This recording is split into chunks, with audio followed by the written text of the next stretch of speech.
आज देश के 3 बड़े महत्वपूर्ण व्यक्ति को भारत रत्न से भारत सरकार ने सम्मानित किया है।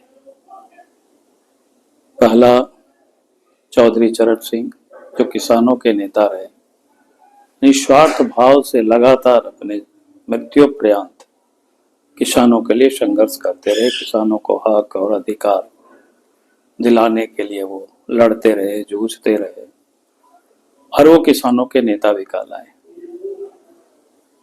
भारत सरकार ने, देश के प्रधानमंत्री नरेंद्र मोदी जी ने उनको भारत रत्न से सम्मानित किया। उसके लिए देश के प्रधानमंत्री नरेंद्र मोदी जी को बहुत बहुत बधाई और उनके प्रति आभार भी प्रकट करता हूँ।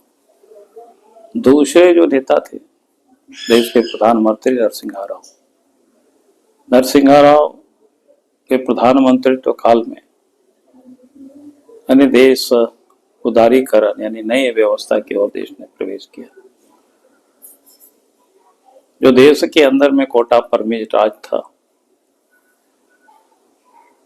उसको इन्होंने तिलांजलि देने का इन्होंने प्रारंभ किया उसी समय से, और देश विकास की एक नई गति पकड़ी। उस समय से एक नया रफ्तार भी पकड़ा। यानी अगर हम कहें कि ग्लोबलाइजेशन, लिबरलाइजेशन, उदारीकरण,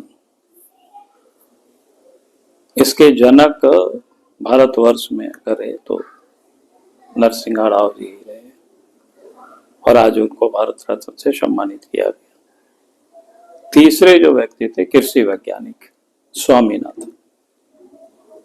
वो कृषि के क्षेत्र में जो उन्होंने क्रांति लाई, जो कि भारत पहले अन्न के लिए परेशान थे, दुनिया के औरों देशों के समक्ष देशवासियों की भूख मिटाने के लिए भारत कटोरा लेकर के हाथ फैलाते थे। लेकिन भारत के कृषि वैज्ञानिक डॉक्टर स्वामीनाथन ने कृषि के क्षेत्र में अभूतपूर्व क्रांति लाई और फसल के उत्पादन में इतनी बढ़ोतरी हुई। नई तकनीक, उन्नत बीज को इन्होंने तैयार कराए, और आज अनाज के मामले में देश स्वावलंबी है। भारत के पास भी अनाज पर्याप्त है। आज तो देश में गरीबों को 80 करोड़ की आबादी प्रत्येक महीना फ्री में 5 किलो अनाज भी दिया जा रहा है। और साथ ही दुनिया में जहां कहीं भी अनाज की जरूरत होती है तो भारत दुनिया को भी अन्न खिला रही, अनाज दे रही है। अगर इसका किसी को श्रेय जाता है तो कृषि वैज्ञानिक स्वामीनाथन को।